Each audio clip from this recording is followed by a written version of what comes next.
ವಾ ಕರಿ ಬೀಜ ಆಲ್ರೆಡಿ ಇನ್ನೊಂದು ಹುಡುಗಿನ ಪಟಾಯಿಸ್ಕೊಬಿಟ್ಟವನೆ. ಇವಾಗ ನಿನ್ ಟರ್ನ್, ಹೋಗಿ ಬ್ರೇಕಪ್ ಮಾಡ್ಸು. ನಾನು 1 ನಿಮಿಷದ ಕೆಲಸ, ನೋಡ್ತಾ ಇರು. ಹೋಗು. ಓ ಇದಕ್ಕೆ ಇವತ್ತು ನೀನು ನನ್ನ ಮೀಟ್ ಮಾಡಕ್ಕಾಗಲ್ಲ ಅಂತ ಹೇಳಿದ್ದು.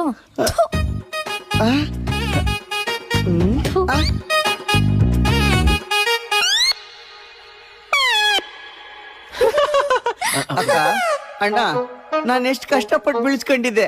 ಯಾಕಣ್ಣ, ಯಾಕಕ್ಕ ನನ್ ಮೇಲೆ ಇಷ್ಟೊಂದು ಕೋಪ? ಸಾರಿ ಮಿಸ್ಟರ್ ಕರಿಬೀಜ ಅವ್ರೆ, ನಮ್ಗೊಂದ್ ಸ್ವಲ್ಪ ಬೋರ್ ಆಗ್ತಾ ಇತ್ತು, ಅದಕ್ಕೆ ಒಂದ್ ಸಣ್ಣ ಆಟ ಆಡ್ದು ಅಷ್ಟೇ. ಬೋರ್ ಆಗ್ತಿದೆ ಅಂತ ನನ್ ಲವ್ ಬ್ರೇಕಪ್ ಮಾಡಿ ನೀವು ಮಜಾ ತಕತಿದ್ದೀರಾ.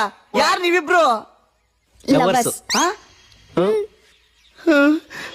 ಕೈಯ ಹಿಡಿದಾಯ್ತು, ಜೊತೆಗೆ ನಡೆದಾಯ್ತು, ನಮ್ಮ ದಾರಿ ಒಂದಾಯಿತು.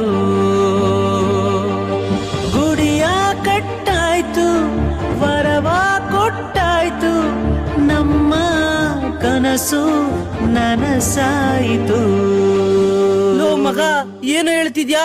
ಕೊನೆಗೋ ಹುಡ್ಗಿನ್ ಬೀಳ್ಸ್ಕೊಂಡೇ ಬಿಟ್ಯಾ? ಬೇಡ ಮಗ, ನೀನ್ ಮಾಡ್ತಿರೋ ತಪ್ಪು ಕಣೋ, ಸರಿ ಇಲ್ಲ. ನಂದು ಪ್ಯೂರ್ ಲವ್ ಕಂಡ್ರು, ಅದಕ್ಕೆ ಒಪ್ಕೊಂಬಿಟ್ಲು. ಏನೋ ಹುಡುಗಿ ಅಂದ ಚಂದ ನೋಡಿ ಒಂದ್ 3 ದಿನ ಹಿಂದೆ ಸುಮ್ನಾಗ್ತಿ ಅನ್ಕೊಂಡ್ರೆ ಲವ್ ಅಲ್ಲಿ ಬೀಳ್ಸ್ಕೊಂಡೇ ಬಿಟ್ಯಾ? ಲೋ ಮಗ, ನಂಗ್ ಭಯ ಆಗ್ತೈತೆ ಕಣೋ. ಹೋಗಲೇ, ಅದ್ಯಾರೇ ಬರ್ಲಿ, ಅದೇನೇ ಆಗ್ಲಿ, ನನ್ ಲವ್ ನ ಯಾರು ತಡೆಯಕ್ಕಾಗಲ್ಲ. ಲವ್ ಈಗ ಆಲ್ರೆಡಿ ಮದ್ವೆ ಆಗಿದೆ ಕಣೋ. ಮದ್ವೆ ಆಗ್ಬಿಟ್ರೆ ಲವ್ ಮಾಡ್ಬಾರ್ದು ಅಂತ ರೂಲ್ಸ್ ಇದೆಯಾ? ಹೋಗಲೇ. ಮತ್ ನಿನ್ ಹೆಂಡತಿ ಕತೆ ಅದೆಲ್ಲ ನನಗ್ ಗೊತ್ತಿಲ್ಲ. ನನ್ಗ ಆ ಹುಡುಗಿ ಮೇಲೆ ಪ್ಯೂರ್ ಲವ್ ಆಗೈತೆ, ಬಿಡೋ ಮಾತೇ ಇಲ್ಲ. ಅಪ್ಪ ದೇವ್ರೆ, ನೀನಾದ್ರೂ ನನಗೆ ಬುದ್ಧಿ ಹೇಳಪ್ಪ. ಟಾಸ್ ಹಾಕೋಣ. ಟೈಲ್ಸ್ ಬಿದ್ರೆ ನೀನ್ ಮಾಡ್ತಿರೋ ತಪ್ಪು, ಹೆಡ್ಸ್ ಬಿದ್ರೆ ಕರೆಕ್ಟು. ಹೆಡ್ಸು ಕಂಡ್ರು ಆಗ್ತಿತ್ತು ತಡಿ. Heads heads. ಈಗ ಉಲ್ಟಾ, ಟೈಲ್ಸ್ ಬಿದ್ರೆ ನೀನ್ ಮಾಡ್ತಿರೋದು ಕರೆಕ್ಟು. Tiles tiles. ಹಿಂಗೆ ನೋಡಿದ್ಯಾ, ದೇವ್ರು ಕೂಡ ನಾನ್ ಮಾಡ್ತಾ ಇರೋ ಕರೆಕ್ಟ್ ಅಂತವನೆ. ಅಯ್ಯೋ,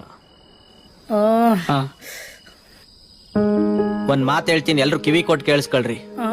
ಮದ್ವೆ ಆದ್ಮೇಲೆ ಲವ್ ಮಾಡಬಾರ್ದು ಅಂತ ರೂಲ್ಸ್ ಗಳು ಮಾಡ್ಕೊಂಡಿರೋದು ನಾವುಗಳು ಮತ್ತೆ ಈ ಸಮಾಜ. ಈ ಹಾರ್ಟ್ಗೆ ರೂಲ್ಸ್ ಪಾಲ್ಸ್ ಯಾವ್ದು ಗೊತ್ತಾಗಲ್ಲ ಕಣ್ರು. ಅದು ನಮ್ ಮಾತ್ ಕೇಳಲ್ಲ. ಎಲ್ರು ಸರಿಯಾಗಿ ಕೇಳಿಸ್ಕೊಳ್ಳಿ. ಮದ್ವೆ ಆದ್ಮೇಲೆ ಕೂಡ ಮತ್ತೆ ಲವ್ ಅಲ್ಲಿ ಬೀಳೋದು ತಪ್ಪಲ್ವೇ ಅಲ್ಲ.